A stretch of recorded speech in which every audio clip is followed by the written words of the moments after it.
All right, let's talk Sam Darnold, a guy who, all of a sudden had a really good statistical day for the Minnesota Vikings. And while I'm sure most people are just going to say, he played the Giants, of course he had a good day, I still thought it'd be an interesting film study to look into it and say, what was he doing well? How did things work so well? And is there a chance that he has been fixed? I know it seems crazy to say that, but it probably seemed crazy to say that after week one when Geno Smith had a good game for the Seattle Seahawks, right?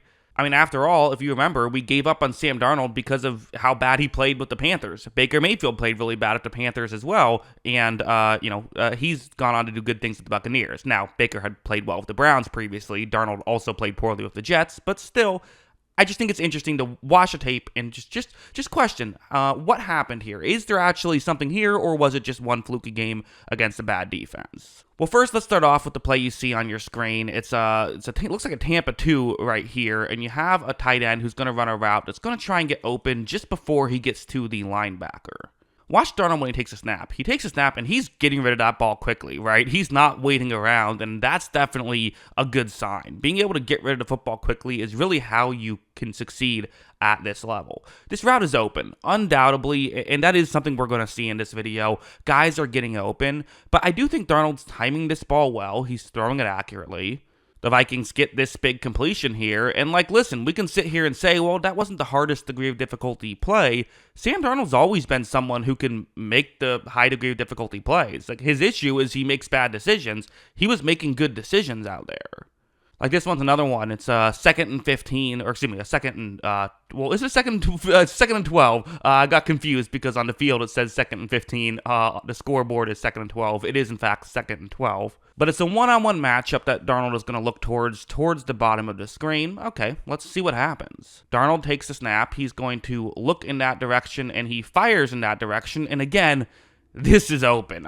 Guys were getting open. They just were. Now, why you even leave Justin Jefferson open one-on-one right here, I don't know, but Darnold is going to say, yeah, I should make this throw. That makes sense.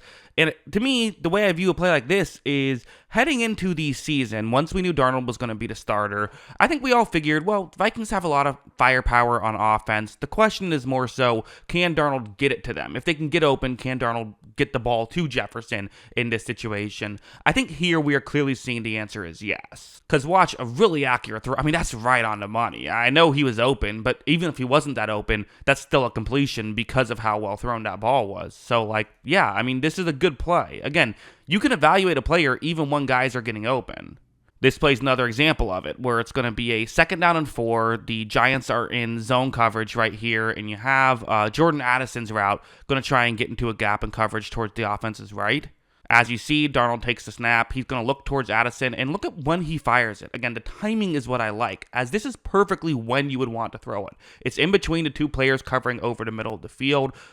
And it's also an accurate ball, so Addison can come back and make the play. That's just really well done by Sam Darnold. Again, open, Giants defense. What are you doing? Absolutely fair to say, but still, these are good plays by Darnold. Something like this, where it's really good scheme, and I think this is definitely worth mentioning because I think this is a little different than those other plays I was showing, where those other plays are kind of just like the Vikings just kind of dominating against the Giants secondary. This one is a bit more clever than that. So it's cover 3 zone. You have a receiver who's going to be running a deep shot, but going more over the middle.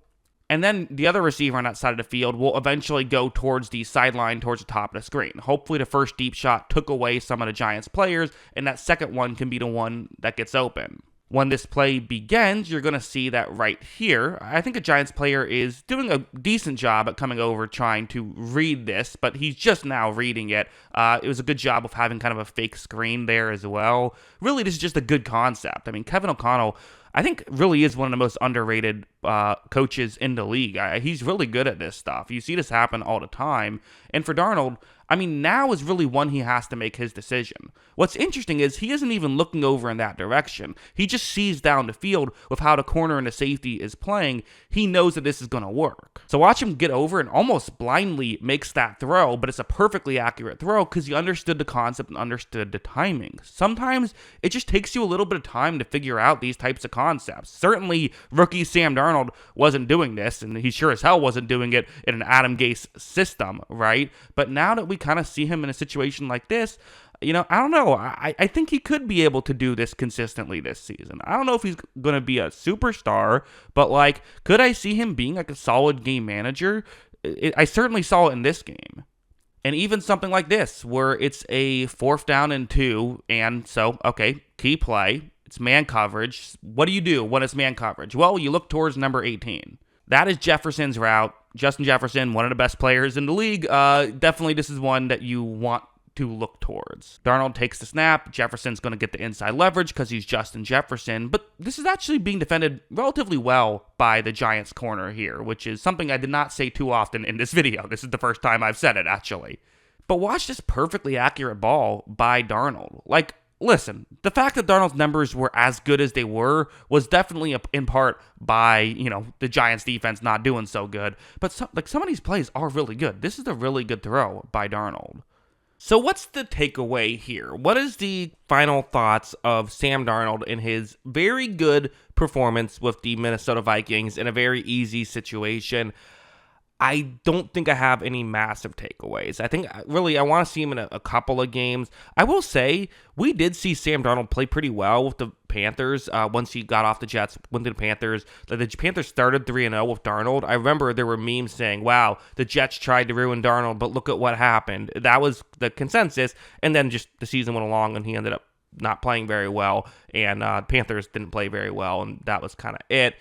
He played the following season and actually looked okay in that year where, I brought it up earlier in the video, but the year where Baker Mayfield looked awful with the Panthers, Darnold looked okay. He did get the Panthers nearly to the playoffs. There was a point when the Sam Darnold-led Panthers were up double digits against the Tom Brady-led Buccaneers in a game that would have decided who won the division.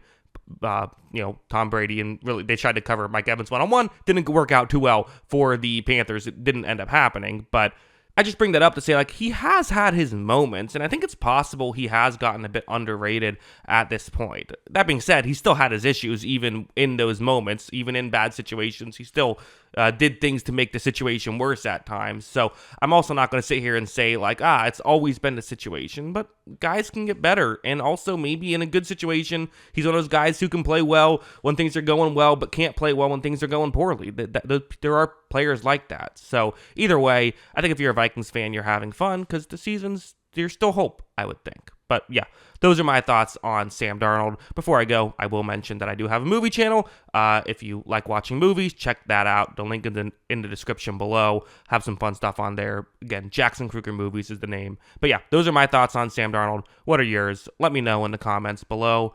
Always love hearing from you. And of course, as always, thanks for watching.